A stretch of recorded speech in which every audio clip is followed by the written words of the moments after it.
Mexico's most wanted man falls and highways erupt in flames.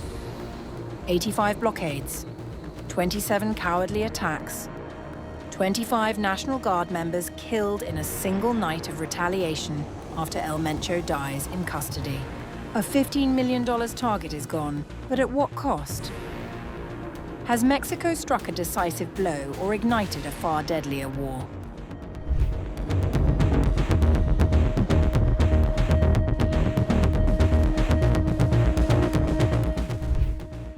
At least 25 members of Mexico's National Guard and 1 security guard were reportedly killed in retaliatory attacks following the capture and death of the country's most wanted cartel leader on February 23rd. Security Minister Omar Garcia Harfuch confirmed that Nemesio Oseguera, known as El Mencho, died in custody after being injured during a Mexican Special Forces operation in Tapalpa, Jalisco State, on February 22nd. Oseguera led the powerful Jalisco New Generation Cartel. According to Mexico's defense ministry, intelligence leading to the raid stemmed from a romantic partner of the cartel boss. Defense Minister Ricardo Trevilla said information from a confidant of one of Oseguera's romantic partners helped officials quickly plan the raid for the following day at the crime boss's compound. Through military intelligence work, we located a trusted person of one of El Mencho's romantic partners, who transported her to a facility in the town of Tapalpa, Jalisco. At that location, she met with El Mencho, this romantic partner. And on February 21st, she left the property, and we obtained information that El Mencho remained at that location. Security Minister Harfuch said the killing triggered coordinated violence. In cowardly attacks after the operation to detain El Mencho, there were 27 cowardly assaults against authorities. In Jalisco, there were 6 attacks, where unfortunately 25 members of the National Guard, 1 security guard, and 1 from the State Attorney General's office lost their lives. In these incidents, at the hands of these cowardly criminals, 1 woman lost her life. We counted 30 people from organized crime, 30 criminals who also lost their lives in these attacks. In Michoacan, there were 13 attacks where 4 criminals died and 15 members of law enforcement agencies were injured. The United States had offered a $15 million reward for information leading to his arrest. Meanwhile, in a post on Truth Social, US President Donald Trump urged stronger action from Mexico in a social media post.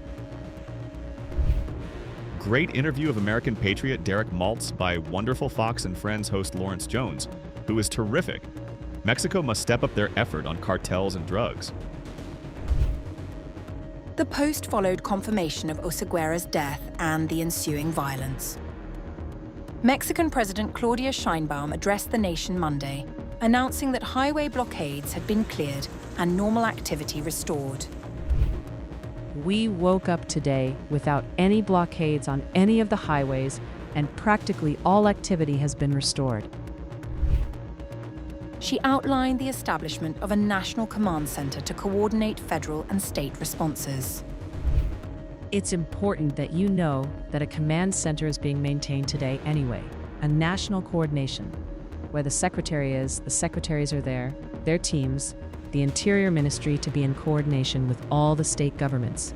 Yesterday, after the operation, this command center was set up, and I want to thank all the governors because truly, governors and governors, everyone was in coordination with a lot of information.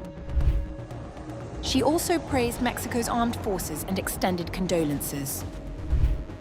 I want to give special recognition to the National Defense, to General Ricardo Trevilla Trejo, to the Mexican Army, to the National Guard, to the Air Force. Mexico truly has extraordinary armed forces. They are prepared men and women, professionals with great vision, great patriotism, with enormous preparation. Our condolences to the families of members who lost their lives yesterday. Today, there is more calm and there is government. There are armed forces, there is a security cabinet, and there is a lot of coordination. So you can rest assured that peace, security, and normality in the country are being safeguarded. Meanwhile, Defense Minister General Ricardo Trevilla detailed international intelligence cooperation, including with US authorities, that enabled the operation. There are agreements that Mexico has with other countries, with other organizations, Interpol, Europol, and others. We, as the armed forces, have strengthened this relationship with the North Command of the United States. And this exchange of information is very important. Elmencho's death marks a major blow to organized crime. But Mexico now braces for cartel retaliation and power struggles.